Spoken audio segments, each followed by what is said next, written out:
চমৎকার! এই যে এত বছর পরে খেলতেছি, এটা একটা খুবই আনন্দের। আমরা তো আসলে খেলাকে ভালোবাসি। আর ক্রিকেট আমি ফার্স্ট ডিভিশন খেলেছি, বি ডিভিশন খেলেছি, টুর্নামেন্ট খেলেছি। সো ক্রিকেট নিয়ে আমার একটা আলাদা রকমের ভালোবাসা আছে। আর খেলাধুলা মাঝেই সুন্দর থাকা যায়। তো আমরা শিল্পী মানুষ, আমাদেরও এক্সারসাইজ করতে হয় অভিনয়ের জন্য। তো সত্যি এই আয়োজনটা খুবই চমৎকার এবং যারা আয়োজন করছেন তাদেরকে অনেক অনেক কৃতজ্ঞতা ধন্যবাদ জানাচ্ছি যে আমাদের সব শিল্পীদেরকে এখানে দলগতভাবে এসে একটা পরিবারের মতো আমরা আনন্দ উল্লাস করছি এবং খুব ভালো খেলা হচ্ছে, আমাদের ছেলেমেয়েরা অনেক ভালো খেলে, এটা খুবই আনন্দ লাগছে। ডিফারেন্সটা আমার কাছে কিছু মনে হয় না, কারণ ছোটোবেলা থেকে যেহেতু স্পোর্টসের সাথে আছি, আমি বাস্কেটবল বাংলাদেশ গেমসও খেলেছি রাজশাহী জেলা থেকে, cricket first division B division তো বললাম, ফুটবল খেলেছি। তো আমরা খেলাধুলার মধ্য দিয়েই বড় হয়েছি। তো আমার কাছে মাঠে এসে মনে হয় যে আমার নিজের চেনা জায়গা, আমার চেনা ঘাস, আমার জীবনের অনেক সময় আমি এই ঘাসের উপরে দিয়েছি। তো এবার রূপালী পর্দা হচ্ছে একটা একদম একটা সুন্দর রঙিন জায়গা, একটা অনেক কষ্টের জায়গা। ওখানে অনেক কষ্ট করে আমাদের অ্যাক্টিং করতে হয়।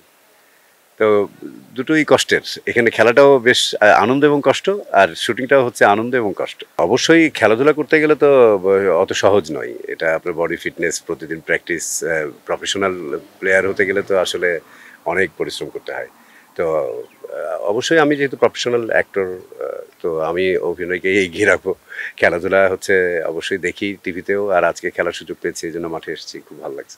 আবার নাকি এফডিসি থেকে অর্গানাইজ করবে একটা এরকম ক্রিকেট টুর্নামেন্টের, আবার দেখা হবে। আর আমরা আসলে তো এগুলো কি হয়, এক ধরনের বিনোদন, এক ধরনের রিফ্রেশমেন্ট।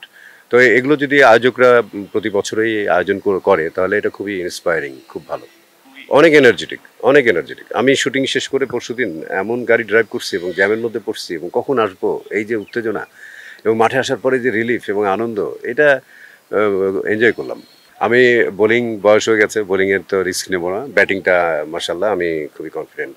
এর মধ্যে আমার একটা ওই ফিল্মের প্যাচওয়ার্ক বাকি ছিল, ওটা শেষ করলাম অঞ্জন আইচের ডিএটায়। আর সামনে কথাবার্তা হচ্ছে, সিরিয়াল করব, এরকম কাজের মধ্যে আবার ডুবে যেতে চাচ্ছে আর কি। বেশি বেশি অভিনয় করব এবং আমরা যে চরিত্রগুলো করব আপনারা দেখবেন, এবং সুন্দর একটা জীবন যেন আপনাদের সবার হয় সেই শুভকামনাই জানাবো। এবং all day I dream about sports. সবসময় একটি স্পোর্টি মনোভাব রাখবেন, দেখবেন আপনি অনেক ভালো থাকবেন।